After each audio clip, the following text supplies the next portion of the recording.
Mabuhay mga bata! Halika! At ating italakay ang pagtatag ng ASEAN Intergovernmental Commission on Human Rights. Bago tayo magsimula, ay magbalik-aral muna tayo. Panuto, tukuyin kung tama o mali ang pangungusap. Ang mga kabataan ay hindi kasama sa proteksyong ibinigay ng AHRD. Ang tamang sagot ay mali! Isa sa mahalagang layunin ng AHRD ang pagprotekta sa human dignity. Ang tamang sagot ay tama! Ang AHRD ay nilikha ng United Nations. Ang tamang sagot ay mali! Itinatag ang ASEAN Human Rights Declaration noong 2012. Ang tamang sagot ay tama! Ang AHRD ay naglalayong itaguyod at protektahan ang karapatang sibil. Ang tamang sagot ay mali! Mahusay! Ating ipagpatuloy ang ating aralin. Ang ASEAN Intergovernmental Commission on Human Rights o AICHR ay itinatag noong ika-23 ng Oktubre taong 2009. Layunin ng AICHR na palakasin ang pagtutulungan ng mga bansa sa ASEAN at protektahan ang mga karapatang pantao ng ASEAN. Itinatag ito upang pagbutihin ang kaalaman sa pamamagitan ng edukasyon, pananaliksik at pagpapalaganap ng impormasyon. Ang mga prinsipyo ng ASEAN: paggalang sa kasarinlan at soberanya, pagkakapantay-pantay, integridad ng teritoryo at pambansang pagkakakilanlan ng mga miyembro ng ASEAN. Hindi panghihimasok sa panloob ng mga gawain ng mga bansang kasapi sa ASEAN.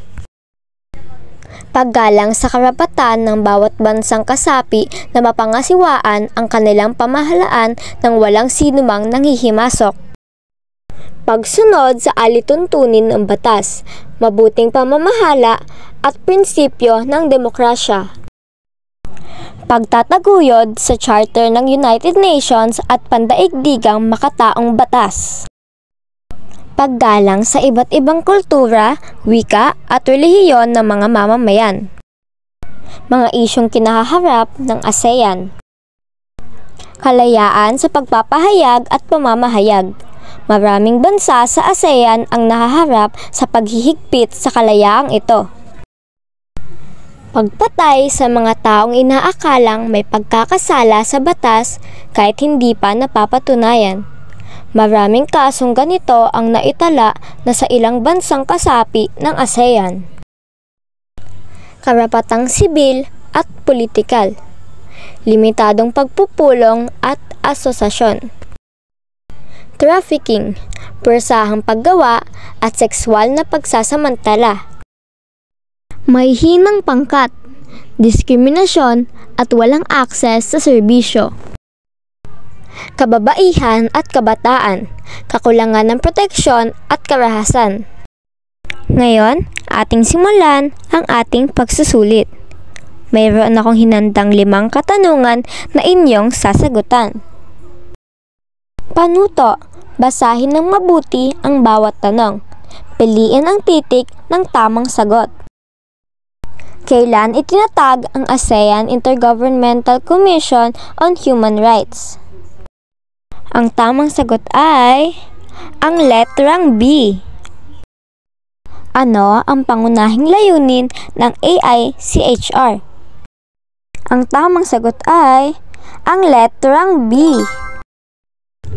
Alin sa mga sumusunod ang hindi isa sa mga prinsipyo ng ASEAN na sinusunod ng AICHR?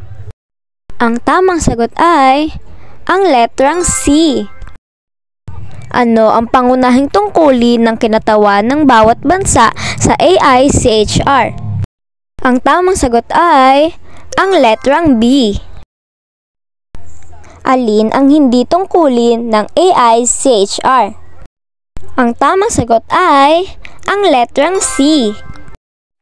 Mahusay! At dito na nagtatapos ang aking pagtatalakay. Paalam mga bata at salamat sa pakikinig.